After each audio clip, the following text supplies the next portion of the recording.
거의 열흘간 내내 비가 와서 집에만 있었습니다.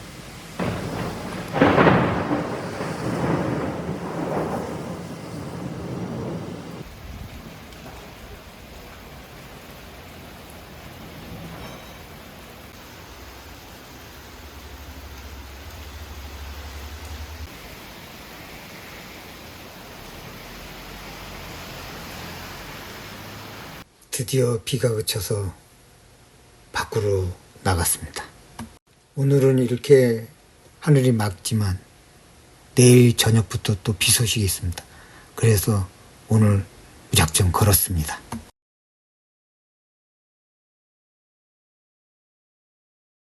거리를 계산해 보니 총 약 8km의 거리였습니다. 대포포구에서 법한포구까지. 일단 버스 타고 대포포구까지 갔습니다. 제주 올레길로는 8코스에서 7코스 사이가 됩니다. 2년 전에 대충 걸은 적은 있지만 오늘은 시간을 두고 천천히 세부적으로 보면서 걸을 작정이었습니다.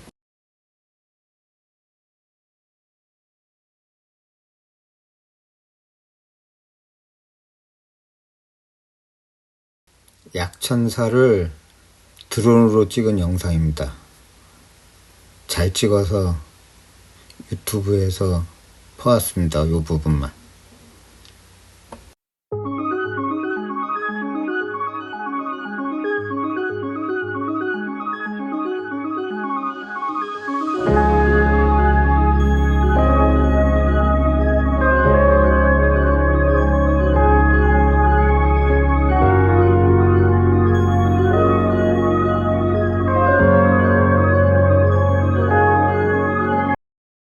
이 약천사도 멀리서 많이 봤지만 이 경내로 들어와서 이렇게 세부적으로 보는 것은 오늘이 처음입니다. 가까이서 보니까 역시 더 커 보입니다.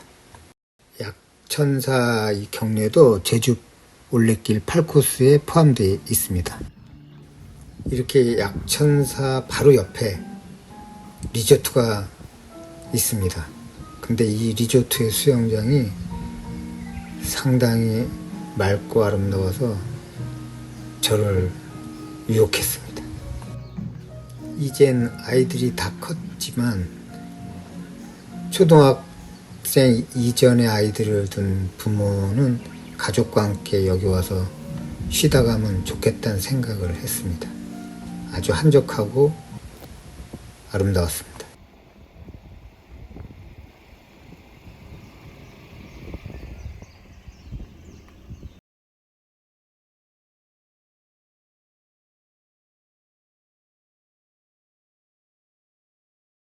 이렇게 길을 쭉 걷다 보면 이렇게 바다가 쭉 내려다 보이는 길이 있습니다.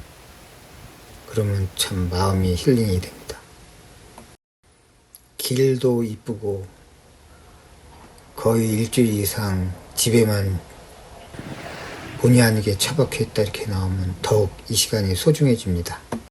제주 올레길을 이렇게 걷다 보면 4.3 사건 관련 이 표식판들이 많이 보입니다.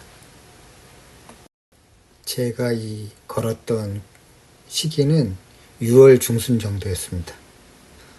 6월 중순에 5, 6월에 이렇게 수국이 제주도에는 상당히 많이 핍니다. 이 길을 걷다가 우연히 발견한 이곳은 답단이 수국밭이라고 개인이 운영하는 곳이었습니다. 입장료가 수국 한 송이를 주면 5,000원, 없으면 4,000원이고 연인과 가족이 상당히 많이 찾는 것을 현장에서 직접 봤습니다. 저는 안으로 안 들어가고 지나가면서 눈팅만 하고 이렇게 영상만 찍었는데 1년에 겨우 한 달만 운영하는 곳을 이렇게 눈팅만 하고 지나가서 참 미안했지만 제가 이 영상으로나마 이렇게 홍보를 해서 좀 위안이 됐습니다.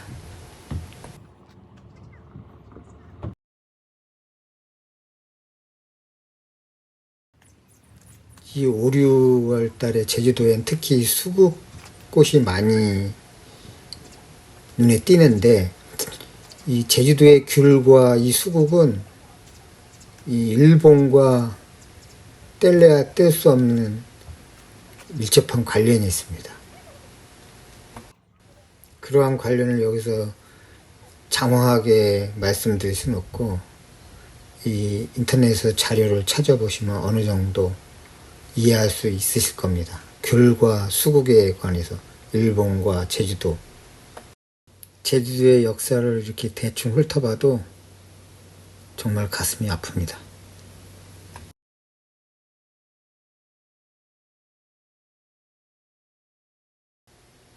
이렇게 길을 걷다가 강정마을을 지나게 되었는데, 예로부터 많이 들은 이 강정마을의 이 상처들이 아직까지 있었습니다.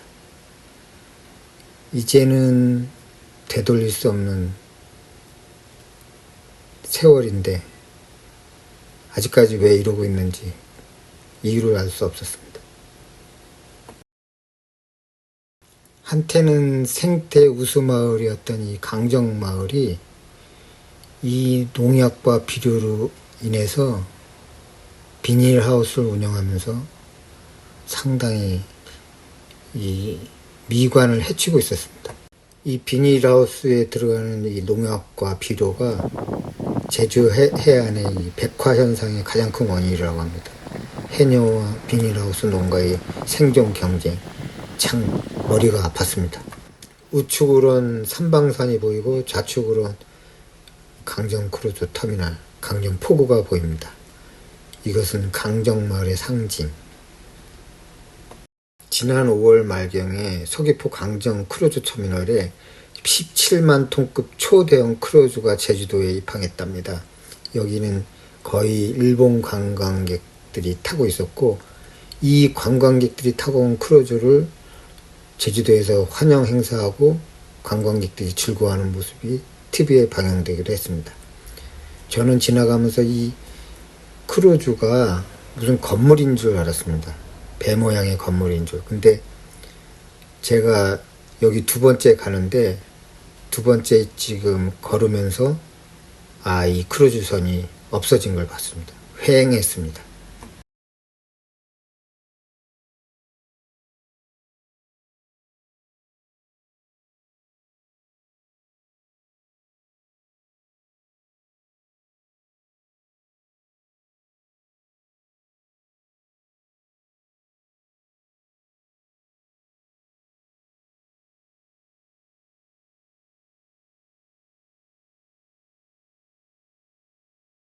평소에 서귀포 강정 크루즈 터미널은 한산합니다. 지금 이 길은 이 도로 약근천 정류장 쪽에서 서건도 쪽으로 가는 올레길, 오솔길입니다.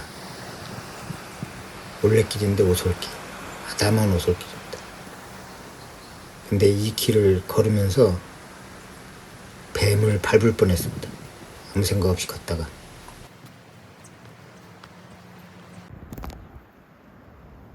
였을 텐데 잠시 멈춰 있더라고요, 뱀이. 제주도엔 생각보다 뱀이 많습니다. 그래서 올레길을 걸을 때나 오름으로 올라갈 때 이 막대기나 지팡이 그런 걸 이렇게 들고 다니면 좋을 것 같습니다.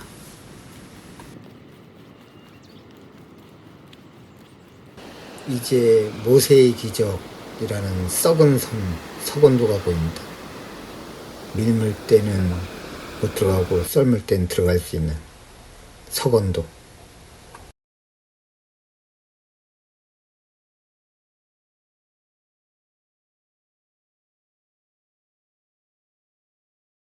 이 서건도는 생각보다 작은 섬인데 밀물 때는 이렇게 고립됩니다. 근데 썰물 때는 이렇게 길이 나 있어서 저 안에 들어갈 수 있고, 그 새연교 옆에 있는 새섬과 같이 나무 태클을 잘 해놔서 걷기 아주 편합니다. 들어가기 전엔 전혀 몰랐는데.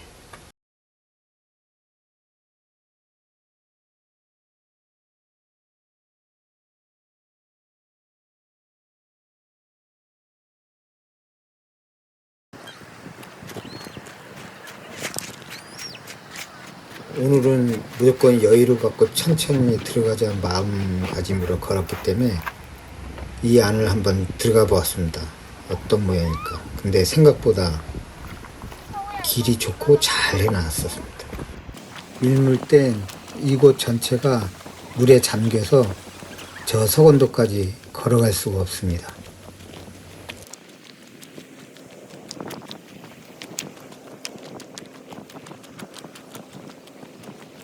저도 이곳을 여러 번 지나다녔지만 이 서건도 안으로 들어가는 것은 오늘이 처음입니다.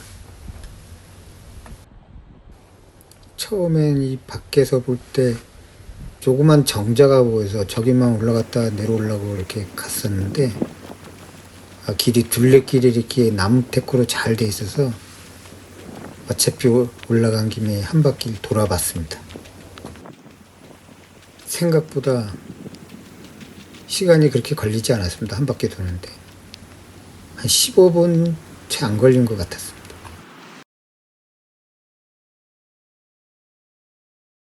썰물 때 이 서건도 방면으로 휴양 오신 분들은 이 서건도를 반드시 올라가서 한 바퀴 빙 돌아보는 게 아주 좋을 듯 합니다. 길이 좋고 잘 해놨습니다. 직접 이 서건도에 들어와서 이렇게 한 바퀴 쭉 둘러보니까 결국 이 새섬하고 서건도하고 비교할 수밖에 없는데 새섬보다는 이 서건도가 한 2분의 1에서 3분의 1 정도 규모밖에 안 되는 것 같았어요. 새섬은 그래도 한 바퀴 쭉 도는데 시간이 꽤 걸렸습니다. 30분 이상 걸린 것 같았는데 이 서건도는 한 10여 분 정도밖에 안 걸린 것 같았어요. 날씨가 좋으니까 여기서 차기도, 섭섬, 문섬이 보입니다.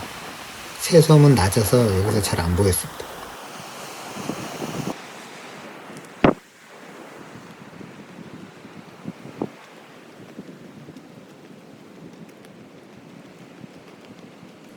벌써 한 바퀴 다 돌았습니다. 생각보다 작은 섬이었습니다.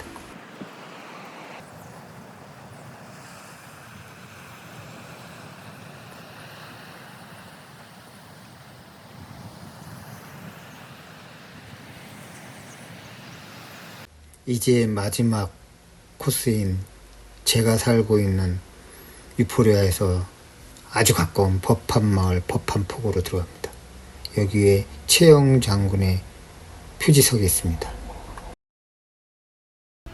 법한포구는 생각보다 굉장히 규모가 크고 번화가이면서 사람들이 많이 찾는 곳입니다. 이 해녀 체험도 그렇지만 이 스킨스쿠버 다이버들이 범섬 근처에서 이렇게 바닷속을 들여다보는 그쪽으로 가는 배들이 있는 곳이 이 법한포구입니다.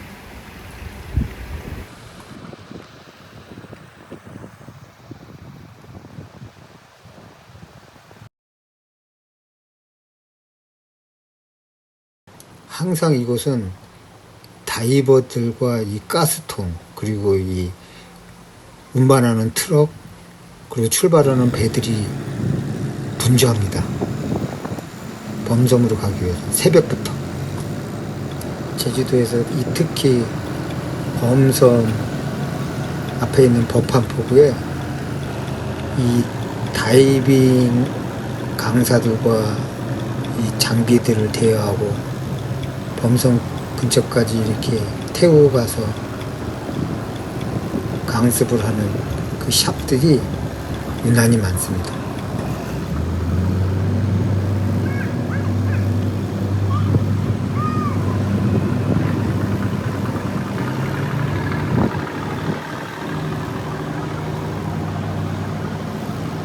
이 서귀포 쪽에는 좀 자그마한 섬들이 여러 개 있는데 그 중에서 이 범섬이 매우 상징적으로 중요한 섬입니다.